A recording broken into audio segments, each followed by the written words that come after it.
Hello guys, welcome back to another video of car is your automotive channel by a 12-year-old। तो आज video में पहले आप इतना बता दो, आज की वीडियो तो बाद में स्टार्ट करेंगे। पहले आप ये बताओ, कोई एक ऐसी गाड़ी बताओ जो माउंटेन पे भी चल जाती है, स्नो पे भी चल जाती है, वाटर पे भी चल जाती है, मतलब वाटर टेरेन जो हल्का बहुत लेक वेक आता है उसको भी क्रॉस कर लेती है, और वो एक अफोर्डेबल गाड़ी भी है।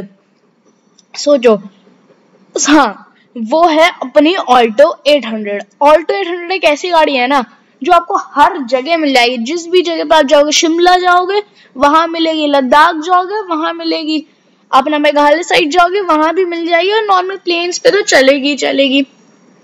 और ये अभी तक, मतलब काफी सालों तक, 2017 अप्रॉक्स तक ये टॉप सेलिंग गाड़ी थी। क्यों? क्योंकि इसकी हाई रिलायबिलिटी, और इसके हाई रिलायबिलिटी के साथ साथ अफोर्डेबल प्राइस, मतलब 6.5-7 लाख के आसपास आ जाती थी, ठीक है।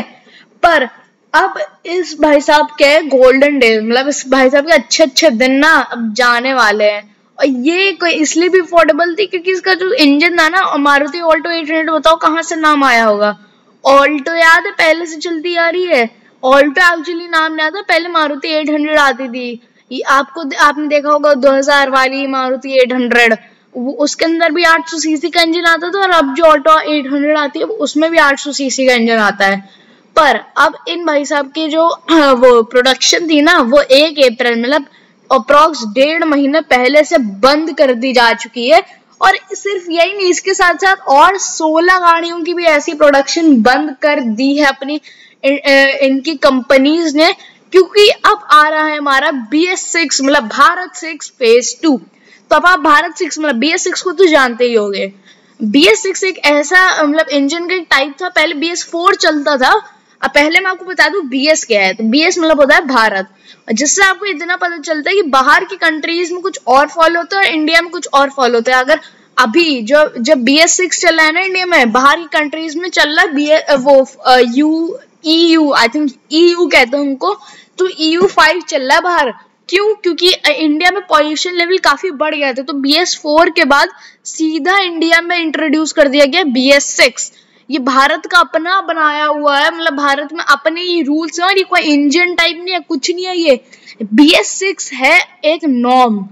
अब ये नॉर्म एक ऐसा है जिसमें पॉल्यूशन कम होता है, BS4 के कंपैरेटिवली ज्यादा माइलेज भी दे देता है, और कम वो भी करता है, ये क्या कहते हैं, फ्यूल कंजप्शन भी, जिसकी वजह से अब इंडिया का फ्यूल कम होएगा। सॉरी, इंडिया में जितना भी कार्बन डाइऑक्साइड है वो कम हो जाएगा, जो है प्रोड्यूस हो रहा है। तो पहला आया था उसका फेज 1। आपको पता होगा उसमें ज्यादा कोई भी गाड़ी हटी नहीं थी, मतलब सारी गाड़ी जितनी चलती आ रही थी BS4 से उनको BS6 में कर दिया, और जो गाड़ियां नहीं हो पाई BS6 में उनको ज्यादा कुछ नहीं, 1-2 गाड़ी, मतलब 100 गाड़ी में से 1-2 गाड़ी डिसकंटिन्यू होगी। पर अब BS6 फेज 2 में ऐसा क्या हो गया भाई कि मारुति ऑल्टो समेत और 16 गाड़ियां इनके साथ जा रही हैं। तो अब BS6 फेज 2 का बेसिक ये बता देता हूँ। इसके जो नॉर्म्स है ना, वो BS6 फेज 1 से बहुत ज्यादा स्ट्रिक्ट है। अब इंडियन गवर्नमेंट स्ट्रिक्टली अब देख रही है, जो ट्रांसपोर्ट गवर्नमेंट है वो अब सही से देख रही है कि कैसे इंडिया का पोल्यूशन लेवल कम किया जा सकता है, जिसकी वजह से उन्होंने BS6 फेज 2 को इंट्रोड्यूस किया है। और उसमें 3 टोटल नॉर्म्स हैं। पहला है RDE, real time driving emissions. तो अब इसका क्या मतलब है? तो आपको मैं बताऊं कि BS फेज 2 के आने से पहले, मतलब 1 अप्रैल से पहले, हर गाड़ी का जो एमिशन से रिलेटेड चीजें होती थी ना, जैसे वो कितना उसके अंदर माइलेज आ रहा है, क्या किस हिसाब से आ रहा है, वो सब लैबोरेटरीज में होता था आइडियल कंडीशंस में। जैसे माइलेज का अगर देख लें तो फिर वहां पे वो एकदम आइडियल कंडीशन रहती थी कि 60 की स्पीड मेंटेन्ड है, टॉप गियर पे लगी है गाड़ी, और आपको ना क्लच दबाना है ना ब्रेक दबाना है। तो अब आपने 60 की स्पीड हाईवे पे मेंटेन कर ली, ओके। फिर अब आपने क्या किया कि वो टॉप गियर पे भी डाल के रख दी अपनी गाड़ी, ठीक है। आप क्लच भी नहीं दबा रहे क्योंकि ऑलरेडी टॉप पे है। पर अब आपको एक वो तो करना होगा ना कि ब्रेक, अगर कोई गाड़ी एकदम से आगे आएगी तो आप ब्रेक तो दबाओगे ही ना। तो वो इसकी वजह से गलत माइलेज आ रही थी। तो अब ऐसा ही ना हो, तभी अब आ रहा है OBD सिस्टम, जो है ऑन बोर्डिंग ड्राइविंग वाला सिस्टम, ठीक है, ऑन बोर्ड ड्राइविंग सिस्टम। और इस OBD सिस्टम में होगा क्या कि जितना भी वो एमिशन से रिलेटेड है, जितना भी गाड़ी की चीजें है ना, वो आपको अपने डिस्प्ले पे ही दिखा देगा। जैसे कि कितनी माइलेज तो पहले से ही दिखा रहा है, बट और भी चीज होती है, जैसे इंजन में क्या क्या फेलियर्स आ रहे हैं, आपका हैंड ब्रेक लगा है कि नहीं, बैटरी अच्छे से चार्ज है कि नहीं, मतलब बैटरी चलने लायक पे है कि नहीं, फिर आपका कितना कुछ दिक्कत तो नहीं आ रही गाड़ी में, कुछ बूट ओपन तो नहीं है, कुछ डोर ओपन तो नहीं है, ऐसे सारी की सारी चीजें वो अब हर गाड़ी में आएगी। पहले भी आती थी गाड़ियों में, बट अब वो हर गाड़ी में इनको डालनी पड़ेंगी। जितनी भी गाड़ियां आ रही है सारी गाड़ियों में आनी चाहिए, चाहे जितनी सस्ती हो चाहे जितनी महंगी हो। तो ओबीडी सिस्टम कुछ यही है। अब अगले वाले की बात करें तो वो है पीजीएमएफआई सिस्टम। तो अब पीजीएमएफआई क्या है ब्रो? तो पीजीएमएफआई एक ऐसा सिस्टम है जो गाड़ी की हर चीज मॉनिटर करेगा। इंजन का टेम्परेचर कितना है, आप थ्रॉटल कितना दे रहे हो, पोजीशन क्या है क्रैंकशाफ्ट की, मतलब किस पोजीशन में अभी गियर है, एमिशन मतलब जो साइलेंसर से हवा निकलती है ना, उसके अंदर कितनी एयर की वॉल्यूम है, कितना एयर है और कितना रिलीज हो रहा है, सबको वो मॉनिटर करेगा। और ये एक तरफ से निकालेगा कि आपका पेट्रोल, ये पहली बात तो ये पीजीएमएफआई सिस्टम 1 अप्रैल 2023 से हर गाड़ी में, सॉरी हर पेट्रोल गाड़ी में आएगा। ये सिर्फ पेट्रोल गाड़ी के लिए ये होगा यूज, अभी कंपलसरी पेट्रोल गाड़ियों के लिए ही है। और अब ये लगानी पड़ेगी, जिससे होगा क्या कि एक वो इंजन के अंदर ना एडिक्वेट अमाउंट ऑफ पेट्रोल आएगा। पहले जो पुरानी गाड़ियां उनमें क्या होता था कि आपके हर उसमें जितना भी वो जितना पेट्रोल है वो सारा का सारा हर बार रिफिल होता रहता था, पर ये ऐसा सब करेगा जैसे सपोज मान लो एक बार उसने पेट्रोल डाल दिया, उसके बाद दूसरी बार में उसको लगा कि भाई जितना ही थ्रॉटल दे रहा है बंदा, ये तो पुराने लेफ्ट ओवर फ्यूल से हो जाएगा मेरा काम, तो वो लेफ्ट ओवर फ्यूल जो पिस्टन में बचा रहेगा उसको यूज कर लेगा और वापस से नया फ्यूल डालेगा ही नहीं। जिससे होगा क्या, यूजर लेवल पे क्या होगा, जो ड्राइवर कर रहा होगा उसकी माइलेज ये ज्यादा बढ़ जाएगी। क्यों? क्योंकि वो पेट्रोल कम यूज हो रहा है तभी माइलेज ज्यादा बढ़ रही है। जैसे अगर आपकी फुल टैंक पे गाड़ी 500 किलोमीटर चल पा रही है, तो अब वो सपोज 525 km चल जाएगी, बट थोड़ा तो बढ़ा ना, 25 किलोमीटर तो बढ़ा ना।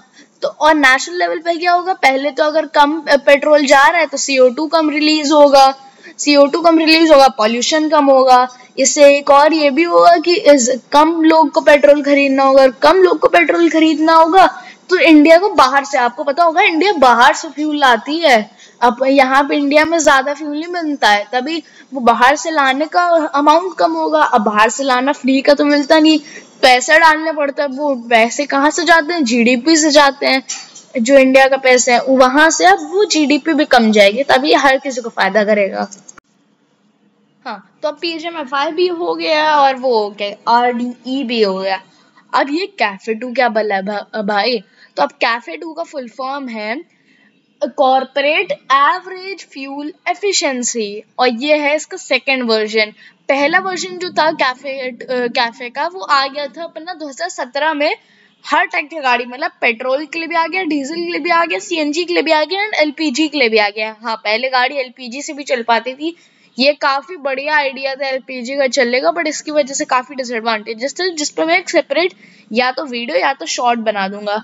अब अगर उस टॉपिक पे वापस आए तो पुराने कैफे वाले रूल के अकॉर्डिंग, मतलब कैफे 1 के अकॉर्डिंग, लोगों को, लोगों कह रहा हूँ, ब्रांड्स की जितनी भी गाड़ियां आ रही थी, मतलब आप मानो जैसे मैंने एक ब्रांड खोला अपनी चैनल के नाम से, कार श्योर, मेरा ब्रांड है कार श्योर।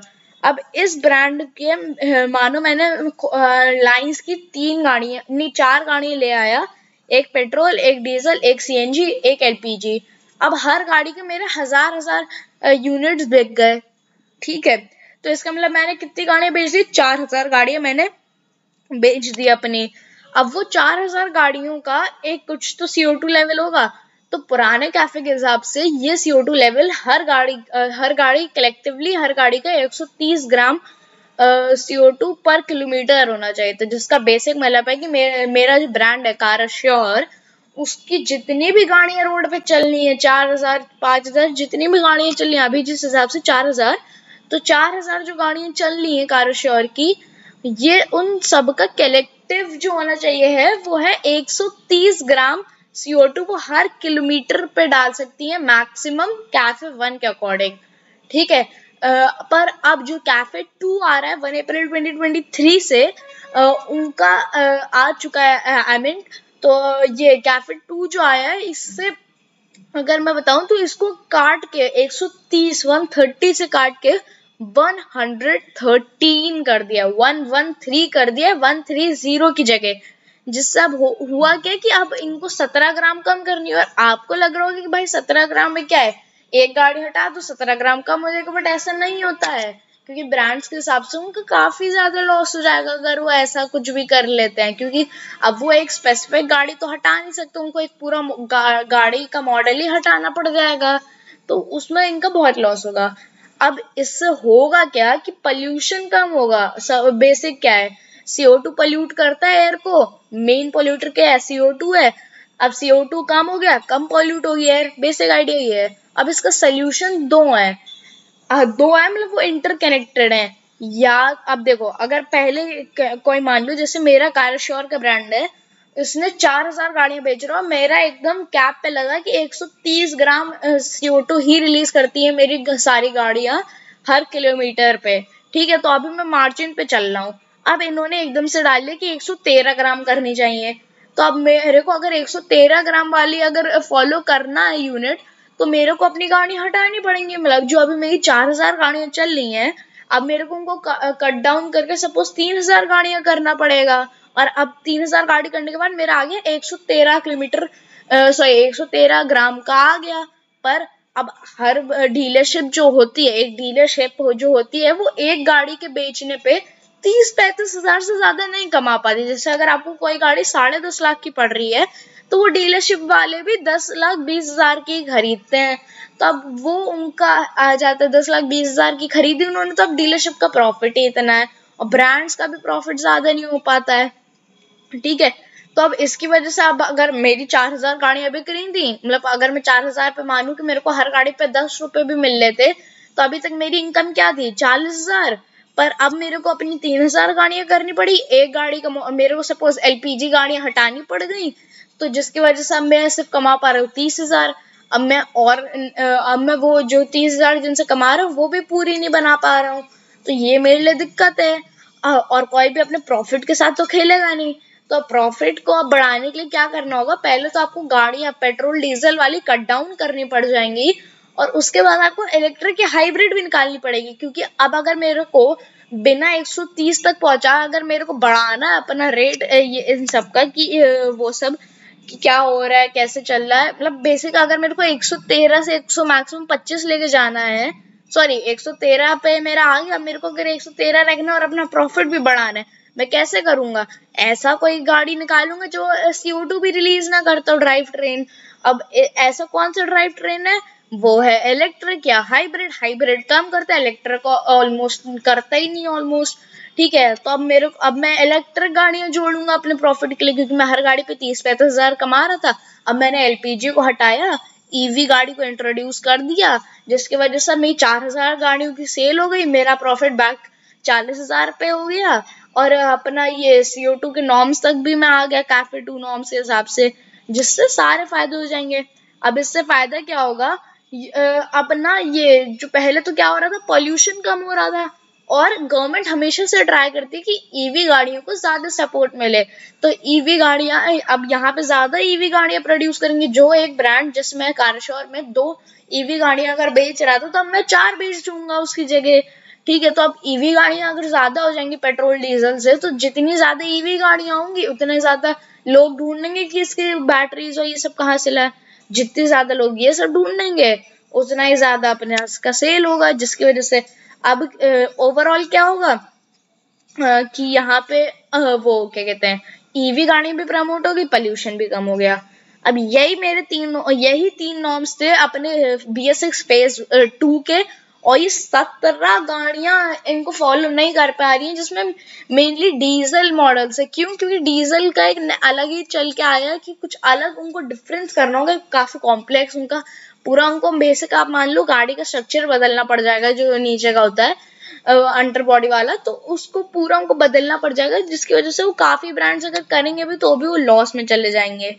तो अब वही गाड़ी की आप यहाँ पे लिस्ट देख पा रहे होगे। अगर तो ऐसे कुछ इतनी गाड़ी, मतलब 17 गाड़ी है जिसके अंदर मारुति ऑल्टो 800 भी आती है, वो सारे के सारे अब डिसकंटिन्यू होने वाले हैं, जिसका मतलब अब आपको वो, अगर आप शोरूम जाओगे तो आपको मार्केट में नहीं मिलेंगे। ठीक है, तो इसी के साथ हम आज की अपनी वीडियो को अभी एंड करते हैं। और ये काफी बड़ी वीडियो बन चुकी थी, या तो मैं 2 पार्ट्स में डालूंगा, तो एक ही पार्ट में पूरा देख लूंगा।